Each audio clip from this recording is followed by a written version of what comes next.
Well, hello there. And this is Auntie.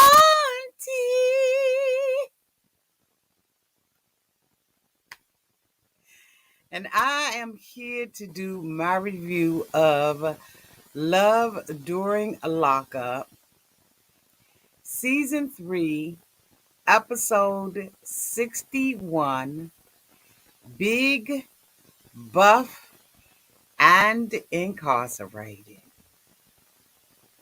Everybody needs a sweet old auntie. Everybody needs with a whoop whoop and a boop boop boop. aunties and everybody needs. You can make this up. Now you know that these are some crazy motherfuckers. Everybody needs a sweet old auntie. So why even bother? Aunties and lives, sweet old auntie. Aunties and ways. Are you okay? Are you okay?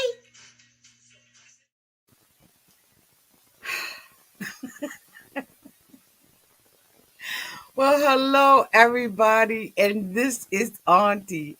And if this is your first time being here, please like, comment, and subscribe to my channel. To all of my new subscribers, thank you all so much for joining this family, and to all of my nieces and nephews and my members who have been here with me for the long haul. Thank you all so much for your continued support. Yo, if I had to rate this episode of Love During Lockup, season season 3, is it season 3? Yeah, they didn't kept it at season 3, episode 61, Big Buff and Incarcerated. I probably would rate this episode so far a B. I thought that they gave us a roller coaster ride like from the beginning. Y'all let me know down in the comment section. Okay, I'm having problems with this hat. Let me know down in the comment section what you all will rate this cotton freaking episode. Like what? Like this episode, in my opinion, started off with a bang. Let me click over here. It started off with a bang. I like this was different for some reason. It felt different from all the other ones. Um but like, oh my goodness. Like, welcome back everybody. Okay, Love During Lockup. Let's get into it, shall we? Yes, we shall. We seem to have quite a bit of newness going on, and I'm so grateful for just the newness. So it gets a B just because it's been new. It feels different than the other ones. For some reason, I don't know why it feels different, but it feels totally different. And I like the feel of it. These characters that we have on this particular show, this season, I really believe are going to take us on a serious ride. Most of their partners still have significant amount of time left to be in prison. So I don't know how many of these couples we're going to actually see get back together, right? I don't know, I mean, get together, period. But they are very interesting. Some of them we did not see tonight. One thing about Love After Lockup, for all of you all who are new, one thing about them is they release couples a little bit at a time. They don't bring up give us everybody at the same time, period. So it's a little different, right? Than the other shows. You just kind of see the people up front. But with Love After Lockup, they take a while to, spit the people out to you, which is good because the people that we did meet the other night are very interesting. And so I gave this episode a B for that because I like the feel of it. So thank you so much to the directors. I'm going to be switching back and forth because I'm going to be reading, how I am with names and stuff like that. I remember Indy and her mama, Miss Yolanda. Okay, I'm loving Miss Yolanda. Um, I'm loving Miss Yolanda. It's just something about me with the mothers. I want to, root for the moms. And Miss Yolanda, honey, did not, she did not disappoint. I love Miss Yolanda. I'm gonna say that straight up off the bat. I don't care what she do. I like Miss Yolanda. Okay, so we're gonna get into these couples and we just going to talk about it. So the first person that we were introduced to was Hayley and Dalton. And I'm going to read some of this from Starcasm, right? So Hayley and Dalton are both from Texas. Now, Hayley indicated that she remembered Dalton being in her high school. She said he was one of those mofos that was real popular and all of that kind of stuff. And he know nothing about her. Okay, so that lets you know that she wasn't a popular girl, but she, probably wanted to be. And so Hayley is looking to get engaged to him right after he comes out of jail. It says in hopes of getting Dalton out sooner, Cruella-haired Hayley, okay, has been paying his legal fees with a settlement she received after a car accident. So I ain't gonna read all of that. I'm gonna read on the ones that I need to read on. So when we were introduced to Hayley, Hayley was sitting up there, honey, on the bed with a scrapbook of letters and all kinds of stuff that she done got from Dalton. And she has white hair on one side, black hair on the other side. And no, it's not a hat. It is actually her hair color. And so she said that she, never grew up or never dreamed of like, being married or anything like that. But she fell in love with Dalton when she found out that the mofo was in jail and I guess available. And so she started writing and everything to this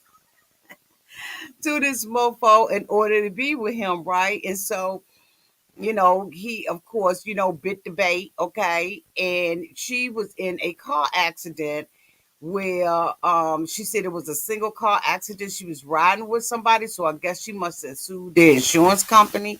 But nevertheless, she got $80,000 out of the deal. Hayley has a son.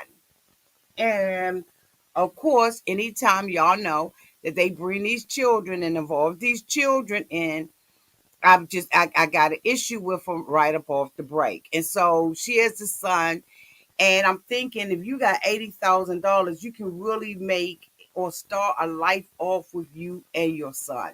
You don't need to be bringing somebody else into the relationship. So we see her go over to her lawyer's office, right?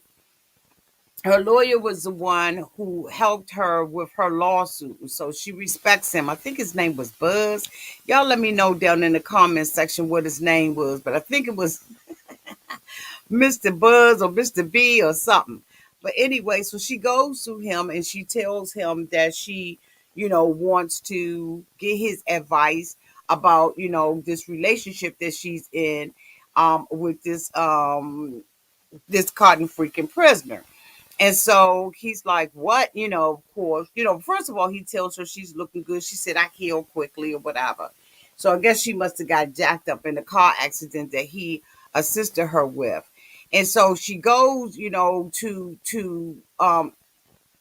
goes into talking about being in this relationship and that she had hired another lawyer to defend him or to help him. I don't know how she's helping him and what way she's helping him, but she went to the lawyer to get his advice. And so basically he was like, well, let me see his record. So she pulls out a sheet of paper, y'all. I mean, pulls out piles of paper that's like this big. Okay, it's a stack. So of course, Mr. Buzz was like, God damn, you know what I'm saying? And so he pulls out the paperwork and everything, and he just starts reading through page after page, armed robbery, this, that, the other, knick knack, patty rat, give a dog a bone. Let me see if this article gives me what his criminal record is. Nope, it don't say.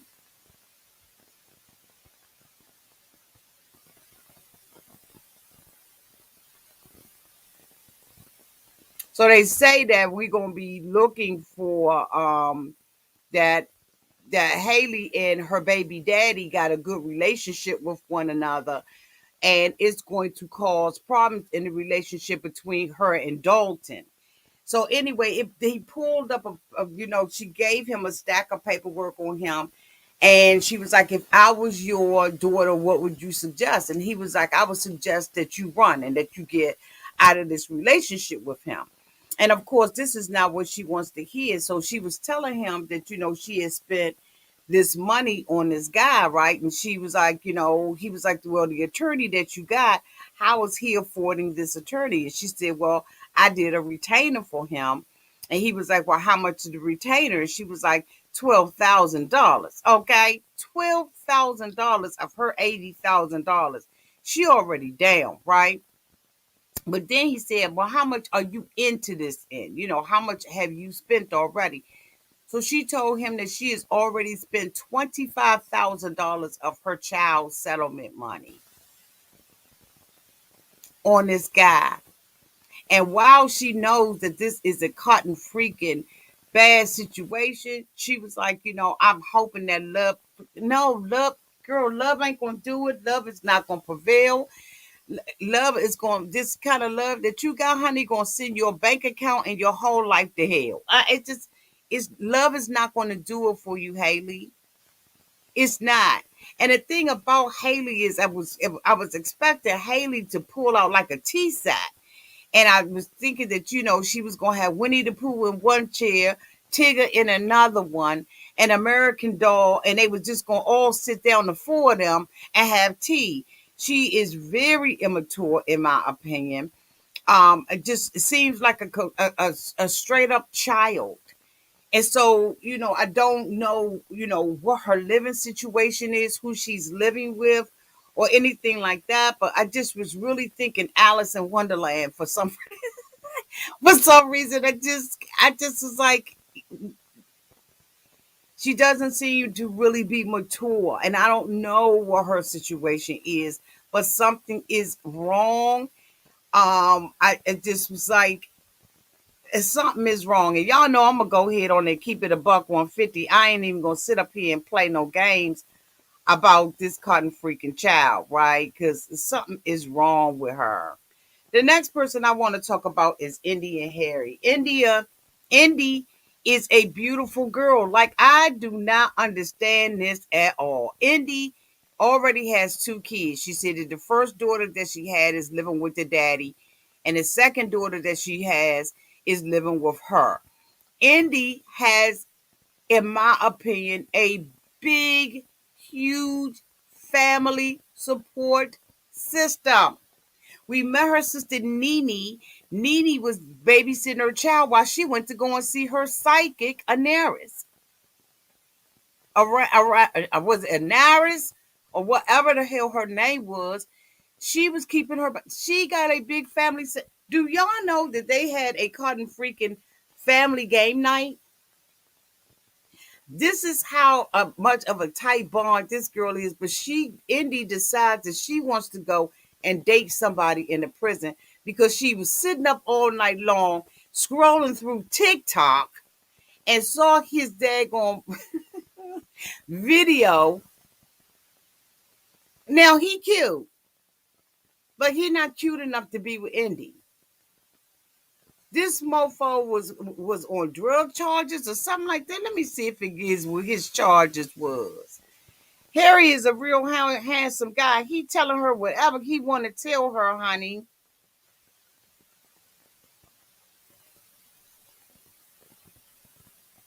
It says Indy is extra cautious, however, and decides she shouldn't make life decisions based on a dream. So she consults her psychic. After meeting with her psychic, Indy packs up her daughter and moves to Ohio. However, Indy and Harry fairy tale may get derailed thanks to Indy's bounty hunter mom, who is not a fan of Harry. I don't know why I thought that this thing was giving me the cotton freaking thing. Okay, so you said Harry aggravated robbery, kidnapping. What the crap?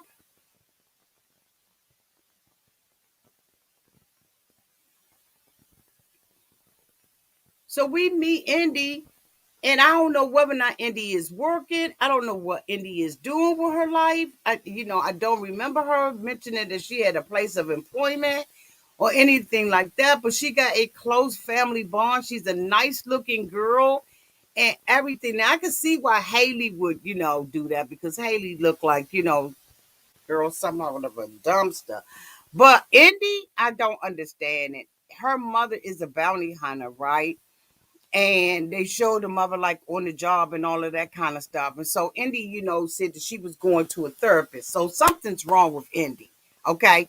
We're gonna go ahead on and put it out there that there's gotta be something wrong or something that Indy is battling, right? Because she already mentioned that she was going to see a psychic.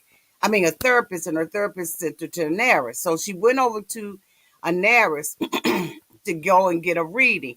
And so she asks Anaris, okay, so can you read the cards and tell me whether or not we're going to get married or whether and when is he getting out and all of that kind of stuff. But here's the thing that confused me. Indy asked her about whether or not they was getting married, but she told her family that they had already been spiritually married because the ancestors read their letters. Okay, so Indy indicated, bitch. So Indy indicated, right, that she and Harry had sat there and wrote these cotton freaking letters back and forth to each other where they did their vows in a letter. Based on the vows, they did a commitment. I do. She had a ring on her finger. Of course, I'm sure she brought it. She had a ring on her finger and all that kind of stuff. And Indy said that they were already married. So then why ask the psychic they were already spiritually married? Because the ancestors, angels on high, angels below, all kinds of fairy dust and everything was just sprinkling all over the place, right? And so Indy and Harry is already married. So why ask the psychic whether or not you all gonna get married if you didn't already told your family y'all spiritually married? So that's a contradiction to what Indy already said out of her mouth because I'm thinking to myself, Indy, damn it, you are you married or no? Okay, you can't tell your family one thing and then tell the psychic something else. So the psychic, get to pulling cards and talk about sacrifice. Damn right, you getting ready to sacrifice.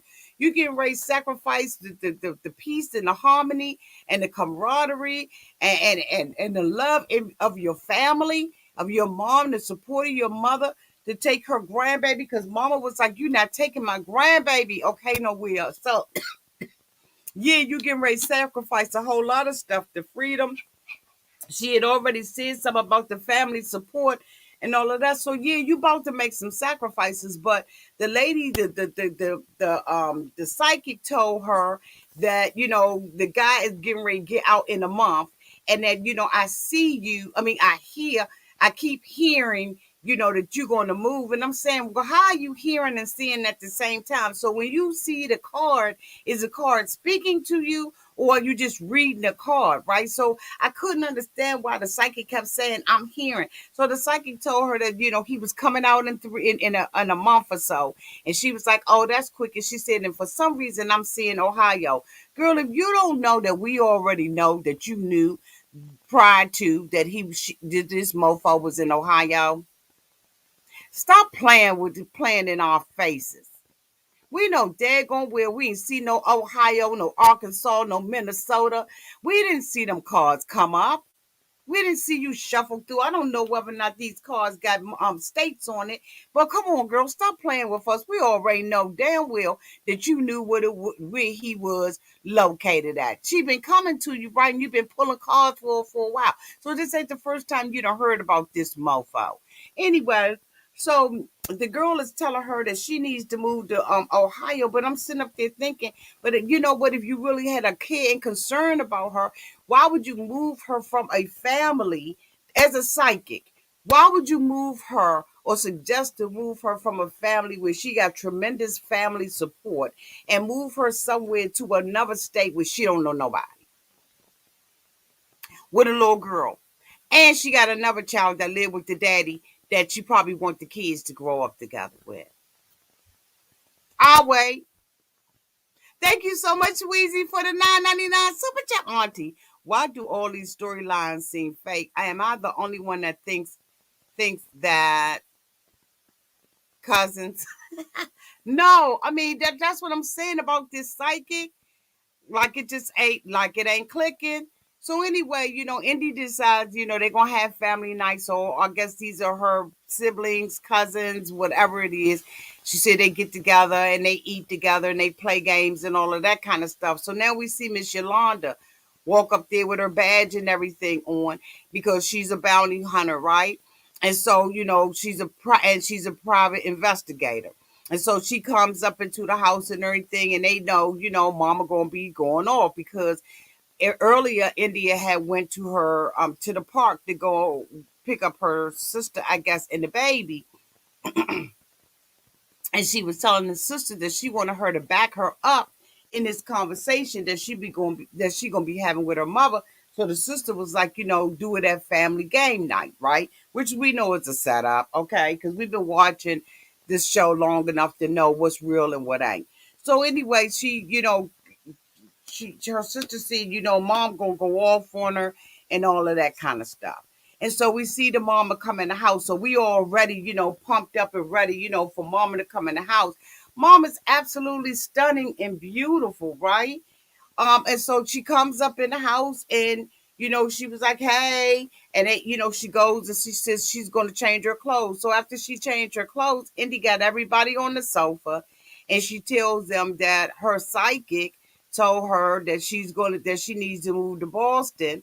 And so, of course, the mother was like, no, you not. And she was like, yes, I am. And so, of course, an argument ensues between the two of them. And the mother's like, you're not going to take my grandbaby up out of here and everything. And she had said, originally when she said that Harry was coming home, the mother was like, yeah, good, because he getting on my nerve. So it seems like there's already a relationship between Indy's mother, Miss Yolanda, and Harry. It seems like everybody has a relationship. They're not surprised or anything about Harry, but the mother was like, why can't he get himself together here? But maybe he has to bond out where he is. So the mother was like, I'm going to do some PI investigation on him, right? But again, I really felt like that was produced because the mother's a private eye. So why wouldn't she have already done this on him? You think that Miss Yolanda, okay, has not already done all the research on this mofo? Absolutely. Miss Yolanda has done that. So to have the mother to say that, we already know that's been done. Because if you got access to the information, you know what I'm saying? It ain't like none of his stuff is signed, sealed, and delivered. He got an open case. So it's no way in the world that the mother did not use her credentials to pull that information up on him. So that was a little produced. But nevertheless, I like the mother. So of course, while they all argue and everything, she gets a phone call and he calls her on the phone and he's like, hey, what's going on? And so she begins to tell him that, she got in an argument with her family and everything. And she, was defending him to the back. And she needs him when he gets out of jail to do what he said that he's going to do. So she don't have the family don't tell her, I told you so. And so, of course, he's making all these empty, blanketed, fake promises to her about who and what he's going to do. Honey, let me tell you something. If he, she said that he did something stupid and that, he's not going to, he done learned his lesson. And of course, all of them say that they learned their lesson, right? Because they behind bars and they've lost their freedom. But I'm telling you right now, it just, it just something ain't right about it. And I got to, let me tell you something. At the end of the day, we're going to be able to peel through all of the layers of this onion. and we'll know what's real and what's not real about this situation. I just already see some stuff that I'm just not, like totally convinced is the truth of the matter, because as a PI, the mother done already looked him up. So producers, here's the thing. When you ask them to say certain things or to do certain things, you need to make sure that it makes sense to us as the viewers, okay? Because we detectives for real. And so we already know that the mother had to already have pulled this mofo up. But let's take a look and let's wait and see how this situation go. I just I ain't feeling it. The next person I want to talk about is Gabrielle and Christopher. Gabrielle said that when she grew up, honey, she been spoiled all her cotton freaking life.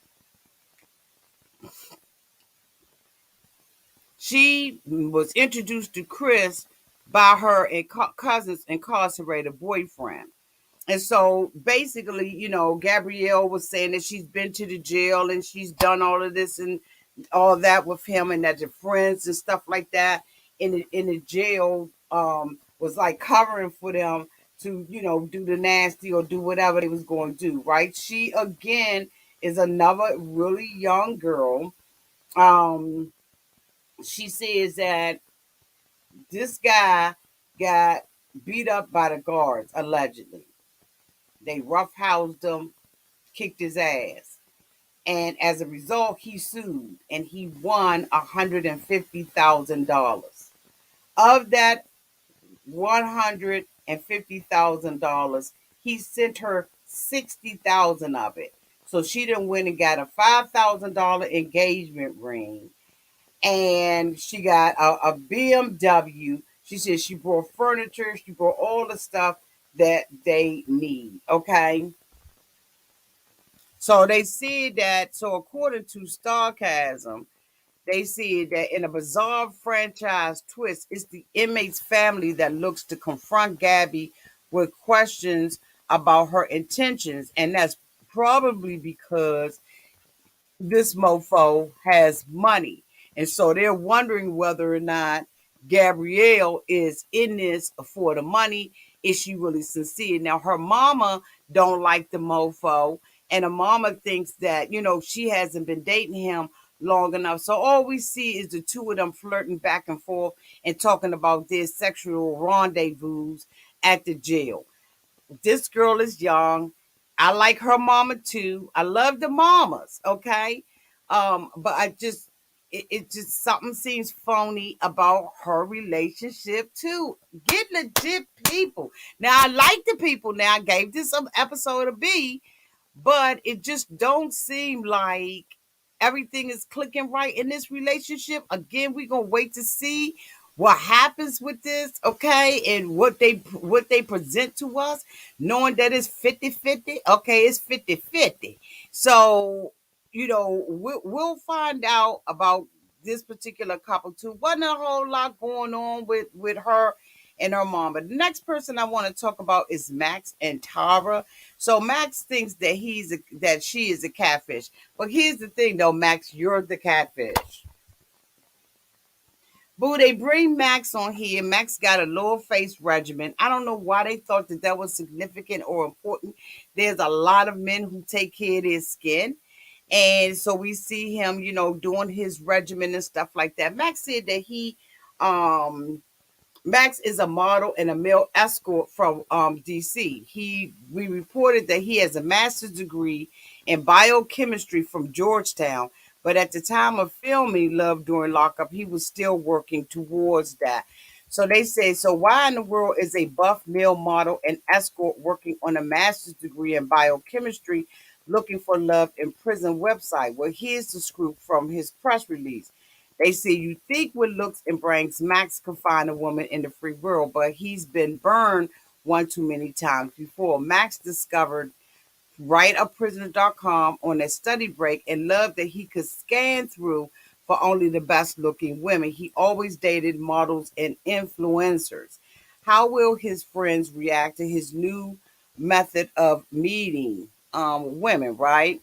But here's the thing. Max said that when he was in high school that he was, the fat guy, and that people, was calling him thickums or whatever they was calling him. And so Max, to me, in my opinion, got self-esteem issues. It doesn't make a difference on what you do to the outside of your body. If you don't handle what's going on up here mentally and the hurt and the bullying that he seems that that it seems that he's went through, it doesn't make a difference. Max is still that insecure fat boy in the inside, in my opinion. Him going to Georgetown and doing biochemistry has nothing to do with his ability to navigate through life and relationships. Those are three cotton freaking different things. And so just because a person's got a degree and they're smart and all that kind of stuff, what? If you listen closely and you listen to what Max was saying, Max got an issue with his self-esteem. I mean, he he wants to be a model. He looks good on the outside and all of that kind of stuff. But here he is tripping about whether or not this girl is a catfish because she didn't get it. So he prepared a Skype visit with her, right? She was supposed to come on a call with him. She did not come. He said, I have not been stood up since I was in high school. So everything is still going back to high school. It seems to me that his self-esteem as it relates to his love life is still in high school. He's still that rejected fat boy that none of the girls wanted to holler at. And so he's approaching everything with this. So he talks to the girl, right? And he says that he believes she's a catfish. She said that they believe that he's a catfish. He has never Skyped with her. He don't know what she looked like. Only thing that he's been doing with her is just sending letters and stuff like that back and forth. And he saw her letter on the writerprisoners.com. So we have yet to see what's happening with Matt, but I think that what's going to end up coming out in the end is that Max has very low self-esteem as it relates to his relationships and how people still view him. He says that he's got they called him tankle because of his ankle, thick ankles, thankle, whatever. But I'm like, I'm very curious to see how this works out with him and this young lady. Do I think she fat and funky? I think so because they was showing her. First of all, this lady is a career criminal because they was showing her cotton freaking mug shots and it was like over the years. Okay, this woman looked like she started a life of crime very, very young. And now she's, an older woman and she's still in jail. That's a career criminal. It doesn't, all Max can do is have a good time with her. That's all he can do. He can't do nothing else. Like point blank and period. Please. The last person that we had was Tay. Is it Tia? Tay? And Rio. Girl, let me tell you, honey, I took and froze her little thing and that little boy she had up there. And I was like, she is sending somebody named Deontay and Hottie all this money. So Tia is a mortician from Buffalo, New York, who has a morbid fascination with male inmates. Tia keeps a shoebox of papers containing updated log on her multiple inmates. She got them up on chalkboards. She got them up on whiteboards. She got them up everywhere, honey. She basically got, okay, wait a minute, let me slow down. So she's dating this dude named Hottie, right? Hottie is her man. So Tia has been in 4 previous inmate relationships, all of which failed. She's hoping that the 5th time will be the charm with bad boy Rio. But Rio, aka Hottie, might be two timing with another girl. So we see her with her daughters, right? She's got 3 kids. And so we see her with her children, and we can see that her oldest daughter is giving her the side eye and being disrespectful out the mouth. So it's already, problems in the relationship between the mother and the cotton freaking daughter, which is not starting off good for us at all, is it, y'all? No, it's not. This is not this is not going well. So while she's in the middle of having dinner, she gets a call and it's from Hottie. And so she gets up from the table where her daughters are and where she's having a meal with her daughters to go and take a call from a prisoner. So I'm already having problems with her because out of all of these people, she's the oldest one. She should be doing better, but she's the worst.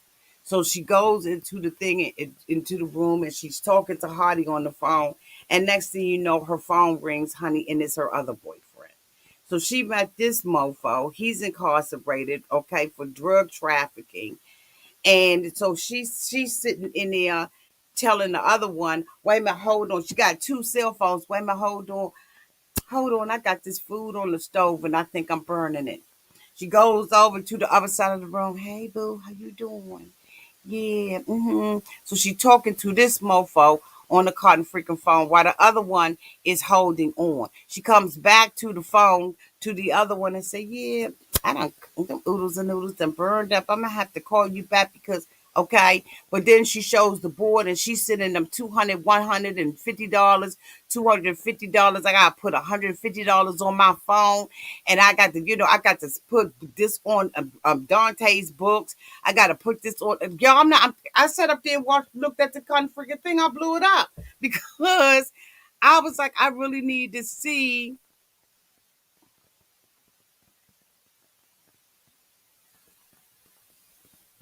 Oh, you know that for a fact? Where'd you find that information at? It pays to be me. Thank you so much for the $5 super chat. Tia is a bad actor. She got her god sister to play Hottie's other woman. Where'd you get that information from? It pays to be me.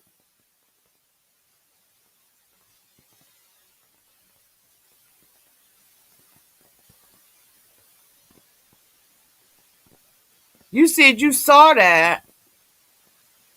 Okay, y'all gonna have to bring Auntie up to speed, up to snuff. I'll take the time out to read what you got to say about it.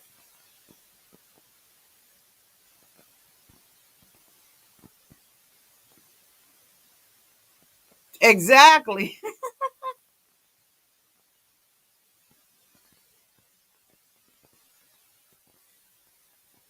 Yeah, because she's saying that it's somebody named Boston.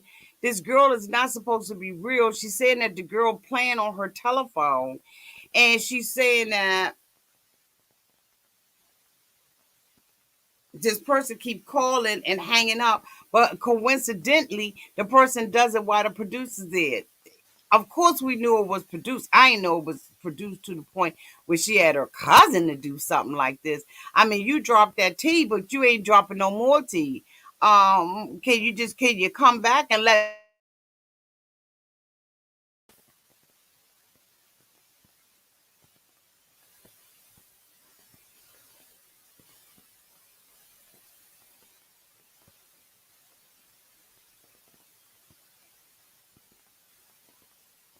Okay. So where did she go? She dropped the tea and left. So that means that the tea is not. Okay, so that means that tea. Let's cancel that tea out because we don't have any validation from the person that dropped the tea out there like that. You got to come back. Let me know something is blinking out.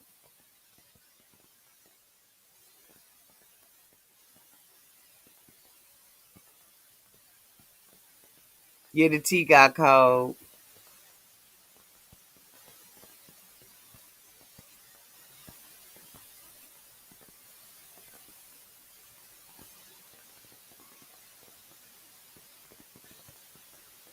Well, anyway, y'all, in this particular thing, some woman ended up. We need receipts in here. Okay.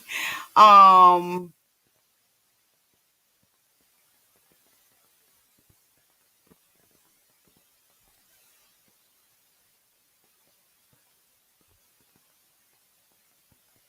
So anyway, allegedly, while she was filming, someone was playing on her phone. So one of the young ladies was calling and saying that she was Hardy's girl, and so Hardy all of a sudden calls her at the same time. She three-ways them and he calls her Boston.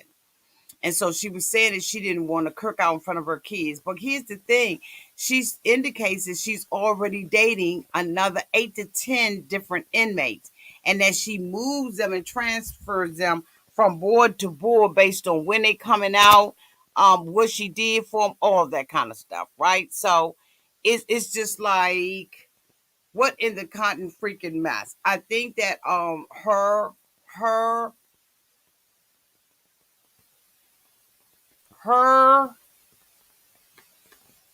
I think that she may be dating Hottie, right? But I absolutely believe that this is heavily produced.